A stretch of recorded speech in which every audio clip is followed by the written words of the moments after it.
Thanks. That's awesome. Thanks, everybody. It's great to be here. I'm just, I can't tell you how pleased I am to be associated with this society.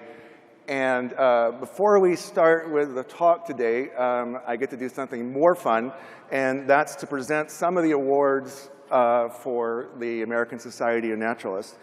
And I should say, we're not going to present all the awards this morning. We're going to present two of them. We're going to present the awards for the Young Investigator Prize in the morning leading up to that symposium. That's on Tuesday, I believe. Is that right? And two of the awards, the recipients aren't here, but they'll be at the standalone meeting of the ASN in January in Asilomar. I'll give you some more information about that in a second. And we'll present those awards there. The first award that I want to tell you about is somebody who I hope is here. Jonathan, are you? Awesome, okay. So this is the Civil Rights Award. The Civil Rights Award was established in 1991, and it's given annually and honors a senior but still active investigator who's making fundamental contributions to the society goals. And those are, of course, promoting the conceptual unification of the biological sciences. And this year's award winner just exactly exemplifies that calling of the society. It's Jonathan Losos. Jonathan's the William H. Danforth Distinguished University Professor at University of Washington. He's also the director of the Living Earth Collaborative,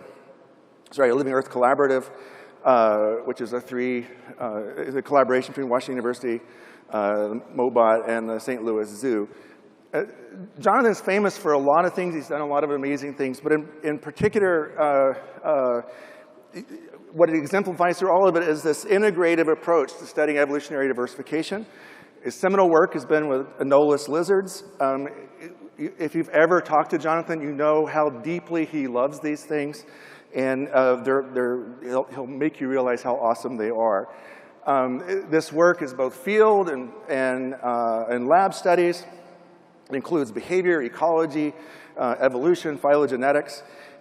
Among many other things, he's elegantly demonstrated that these lizards have repeatedly and independently evolved the same ecomorphs on different islands in the Caribbean when they're faced with the same ecological conditions. So you see the repeatability of evolution, and also interestingly, you see where that repeatability doesn't happen.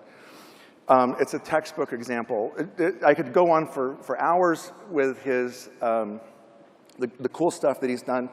But I'll just say, Jonathan, if you please come up and we'll give you the 2019 Civil Rights Award. Oh. We're supposed to be over here for the photographic purposes. Oh, I'm also... There you are. Congratulations. Thank you very much. Right. Yeah. See you later. Right. One of my favorite scientists in the world, everybody. The second award will be, that I'll tell you about briefly, is one that we'll give out in Asilomar. The E.O. Wilson Award for 2019 will be awarded to Anurag Agarwal. This is an award that's awarded annually to an active mid-career scientist who's made significant contributions to knowledge in a particular ecosystem or group of organisms, and who this work has illuminated key principles of evolutionary biology and an enhanced appreciation of natural history. And so I'm sure you all know about Anurag's work, but this is he's famous for studying this fascinating...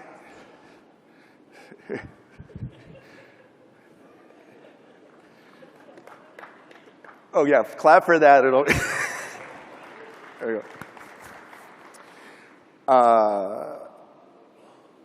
So the arms race between plants and their herbivores, and he studies this at all kinds of different levels of the biological spectrum, including chemistry, physiology, genetics, epigenetics, phylogenetics, community ecology. He embodies this ideal of the E.O. Wilson Award in bringing natural history and colliding that with just incredible insight into the concepts of how evolution and ecology works. So that award will be, Anurag's not here, that award will be given in Asilomar in January. Our next award is the 2019 Presidential Award for the best paper in the American Naturalist. One of the great things you get to do if you're president is read every paper from the previous year in the American Naturalist, which is, I recommend doing even if you don't have to. It was really an educational experience. It would be even better for you if you just read them on your own. It's really, really hard to pick just one because there's so many good ones. But there's one really, really excellent paper that I want to highlight and I want to give the award to, and that's by Michael Whitlock and Tad Fukami for their paper, Ecoevolutionary Buffering, Rapid Evolution.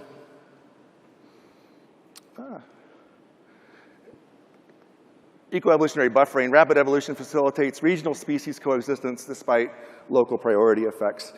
This is a great example of what the American naturalist is extremely good at. It starts from some detailed natural history observations that make no sense unless you think about them at the kind of conceptual and unifying way of bringing together ecology and evolution in the way that Tad and Micah did. I just think this is an excellent paper. I think you should all read it. It shows, well, this paper shows that with evolution, you get the possibility of regional coexistence of species, even with local priority effects, which won't happen without that evolution.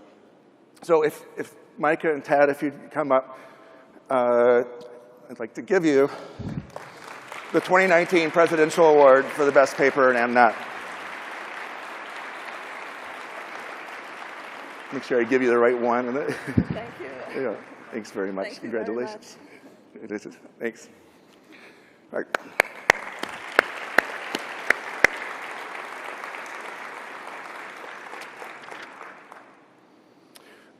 We will give out the Young Investigator Prize on Tuesday morning, but just to give a shout out to these excellent people, Eleanor Caves, Jean-Philippe Guibert, Ambika Kamath, and Stylianos Luka.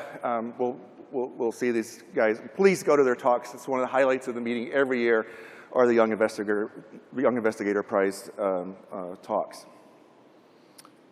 Okay.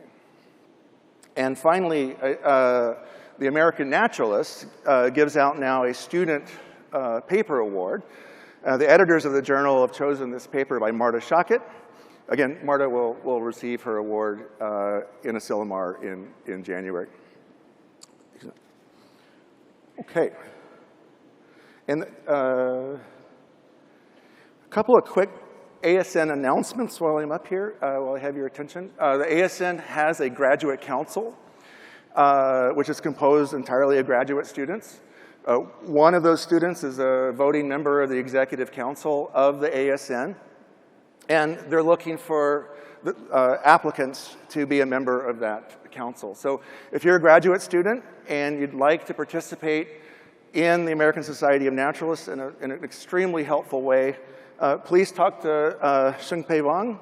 Her email address is up here, and offer your services. And as I mentioned before, we are again having a standalone meeting of the ASN in January this year. It's January 3rd through 8th, this coming January. And this one again will be at Asilomar in Pacific Grove, California. This is the third or fourth one of these that we've done. Fourth one. And these have always been the most amazing meetings that many people come away from saying this is the best meeting I've ever been to. So please think about going to that.